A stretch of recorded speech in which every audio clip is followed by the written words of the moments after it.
MLA Madhavaram Krishnarao BJP MLA Maheshwar రెడ్డికి జాగృతి అధ్యక్షురాలు కవిత నోటీసులు పంపారు. తనపై తన భర్త అనిల్పై నిరాధార ఆరోపణలు చేశారంటూ నోటీసులు ఇచ్చారు.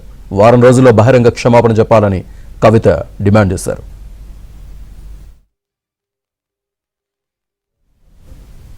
బీఆర్ఎస్ నేతలకు కవిత వార్నింగ్ ఇచ్చారు. కాంగ్రెస్ తో అంట కాగుతున్నానని కొందరు వెకిలి ప్రయత్నాలు చేస్తున్నారని మండిపడ్డారు.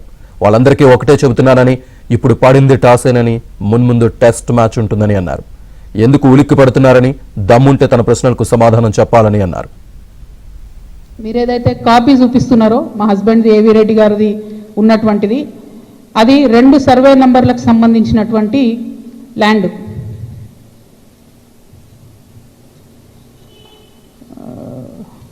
బ్రీఫ్ ఎడవేంద్రబాబు ఇది అదేంటంటే 2010/2 2010/3 అనేటటువంటి భూమి.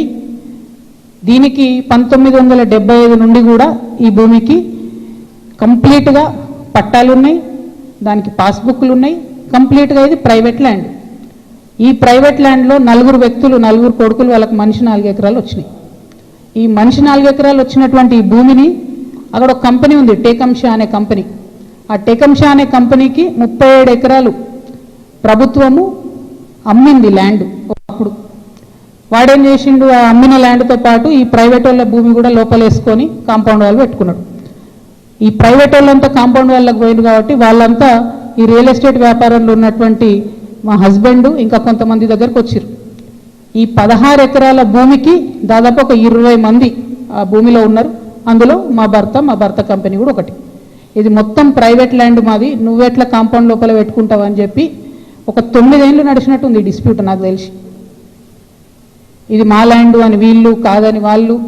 ఫైనల్గా 2019లో లోక్ అదాలత్లో, ఇగో ఇది బీఆర్ఎస్ గవర్నమెంట్ ఇచ్చిన పాస్బుక్, అది ప్రైవేట్ ల్యాండ్ అని చెప్పి ఫైనల్గా లోక్ అదాలత్లో 2019లో ఈ టేకంషా అనే కంపెనీ, ఈ 16 ఎకరాలు ప్రైవేట్ పట్ట, వీళ్ళందరూ కూడా కాంప్రమైజ్ అయింది. 2019లో ఎప్పుడైతే కాంప్రమైజ్ అయినరో ఆనాడే ఆ ల్యాండ్తో నాకు కానీ నా భర్తకు కానీ ఏం సంబంధం లేదు. ఆ పట్టేదారుల తరఫున ఉండి కొట్లాడినటువంటి మా భర్త గారు, వాళ్ళ ఫ్రెండ్స్, వాళ్ళ కంపెనీ అందరూ కూడా ల్యాండ్ అమ్మేసి బయటకు వచ్చేసారు. ఎప్పుడు? 2019లో. 2019లో మా హస్బెండ్ బయటకు వచ్చేసిన తర్వాత 2022లో ఫస్ట్ పర్మిషన్, బీఆర్ఎస్ గవర్నమెంట్లో ఫస్ట్ పర్మిషన్ ఇచ్చింది కన్స్ట్రక్షన్కి, 12 ఎకరాల ల్యాండ్కి కన్స్ట్రక్షన్. మరి పట్టా భూమి అయితే ఎందుకు ఇచ్చారు పర్మిషన్? మరి అది గవర్నమెంట్ భూమి అయితే ఎందుకు ఇచ్చిండ్రు పర్మిషన్? 19లోనే మా హస్బెండ్ ఎగ్జిట్ అయిపోయింది అక్కడితో. 22లో పర్మిషన్ వచ్చింది ఆ ల్యాండ్కి.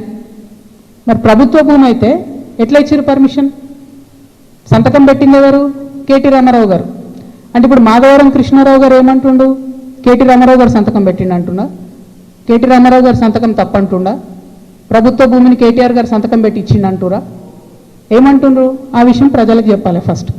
ఇప్పుడు నేను ఆరోపణ చేస్తూ ఏంది, ఎలక్షన్ పోయే ముందు అక్టోబర్ 7, 2023 అందరం ఎలక్షన్ దాంట్లో ఉన్నాం. ఎలక్షన్ జోన్లో ఏదైతే ల్యాండ్తో 2019లో మా భర్తకు సంబంధం లేకుండా పోయిందో, 2023 అక్టోబర్లో బీఆర్ఎస్ ప్రభుత్వం కేటీఆర్ గారి మినిస్ట్రీ నుంచి 5 ఎకరాలకు చేంజ్ ఆఫ్ ల్యాండ్ యూజ్ ఇచ్చింది. అంటే ఇండస్ట్రియల్ భూమిని రెసిడెన్షియల్ భూమి కింద మార్చుకోవచ్చు అని చెప్పిండ్రు. మరి ఇది ఎట్లా వచ్చింది? ఏంది ఇది? ఎందుకు ఇచ్చారు ఎలక్షన్ కన్నా 2 రోజుల ముందు? ఏం లావాదేవీలు జరిగినాయి? దీంట్లో కృష్ణారావు గారి పాత్ర ఏంది? ఈ వ్యాపారం చేసే వ్యక్తి మీ సుట్టమట కదా, ఆయన పేరు నేను ఎందుకు చెప్తా బయట, కానీ మీ సుట్టమట కదా. మరి మీరు చేయించుకురా దగ్గరుండి? ఏంది ఇది? దీనికి నాకు సమాధానం చెప్పాలి. కేటీఆర్ గారు చెప్తారా, బీఆర్ఎస్ పార్టీ చెప్తుందా, కృష్ణారావు గారు చెప్తారా? దీనికి సమాధానం చెప్పాలి. ఎట్లా ఇస్తారు చేంజ్ ఆఫ్ ల్యాండ్ యూజ్? ఈ ల్యాండ్తో మాకు సంబంధమే లేదు.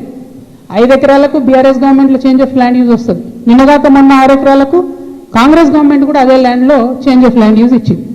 అంటే బీఆర్ఎస్ వాళ్ళు సపోర్ట్ చేసిన వ్యాపారవేత్తల్ని యాజ్ ఇట్ ఈస్గా కాంగ్రెస్ వాళ్ళు కూడా సపోర్ట్ చేస్తున్నారు. ఏంది ఇది? మరి ఎవరికంటే